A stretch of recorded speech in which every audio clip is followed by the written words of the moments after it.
what was I saying about the Matrix? Dumbing it down to not be so existential.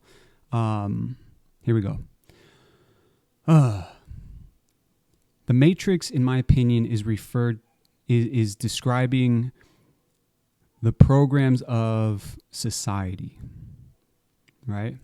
So I don't believe we're living in some sort of grand matrix overall, but I believe that there is some sort of mental programming that has been set in place by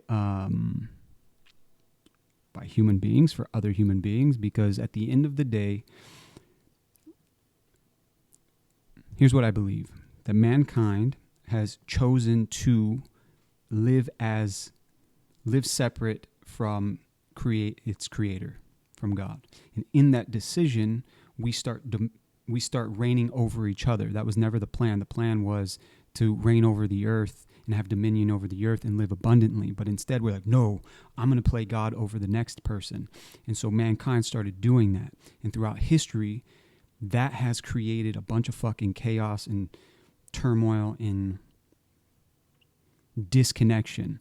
And so what you're experiencing as far as the Matrix is the human mind that has disconnected from its source and has tried to play as if it is its own source, having dominion over itself like other human beings, and acting out of alignment with source and identity.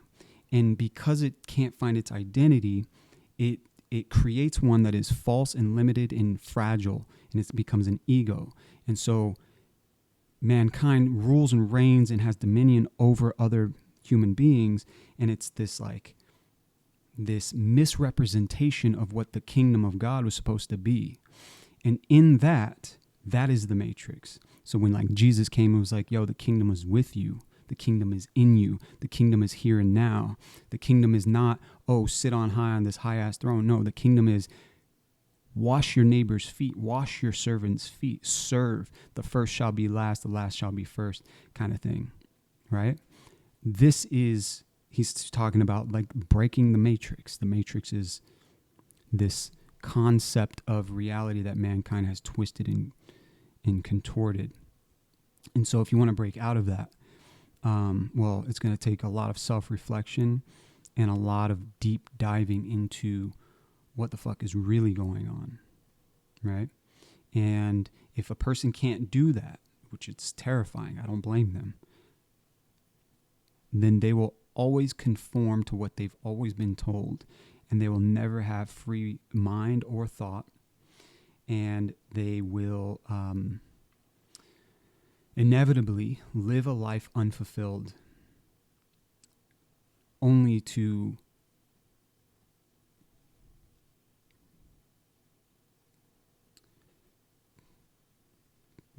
waste away their human potential.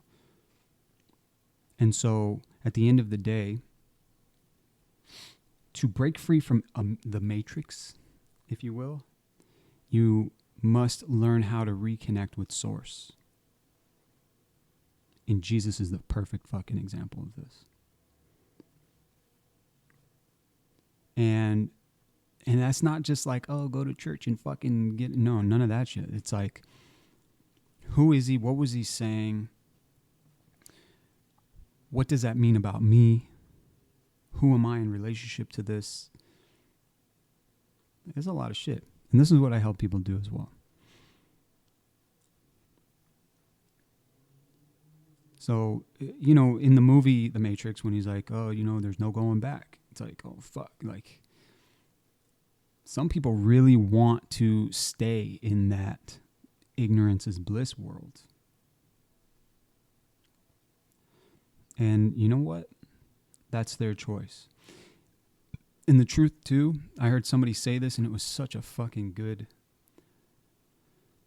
I guess, analogy or whatever. They said, hell isn't a place that God sends people. Hell is a monument to mankind's. I'm going to fuck this one up. Hell is a monument to mankind's choice. It's like,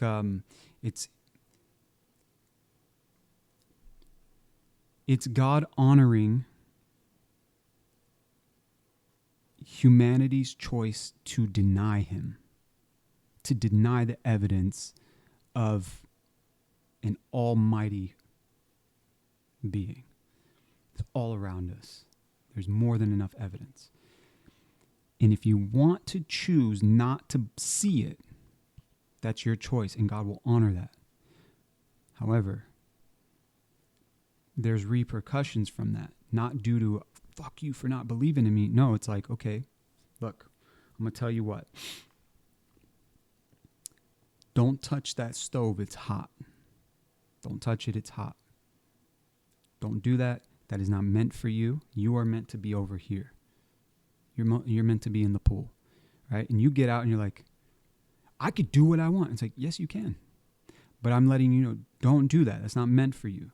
And you go and you do it. Who's to blame? You get burnt. You got trauma. You got scars. You're going to sit there and be like, why would God let this happen to me? Like most people do. Why does God let bad things happen? It's like, does he? Or is humankind just choosing to do some fucked up shit and blaming God for it?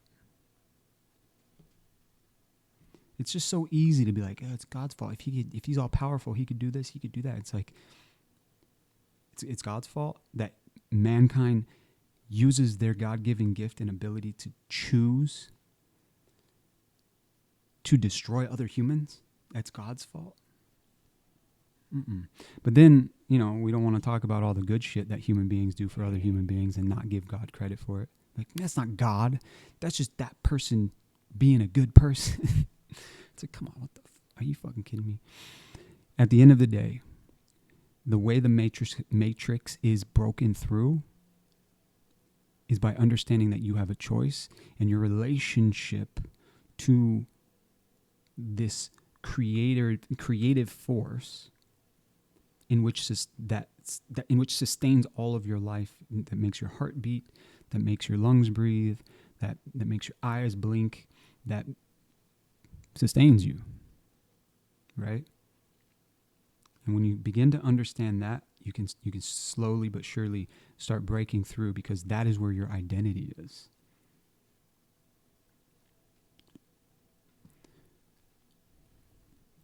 So I hope that was helpful. Let me know if you have any questions, and if I wasn't clear about anything, because sometimes I just run rabbits and I don't answer the whole thing. But great question. Thank you.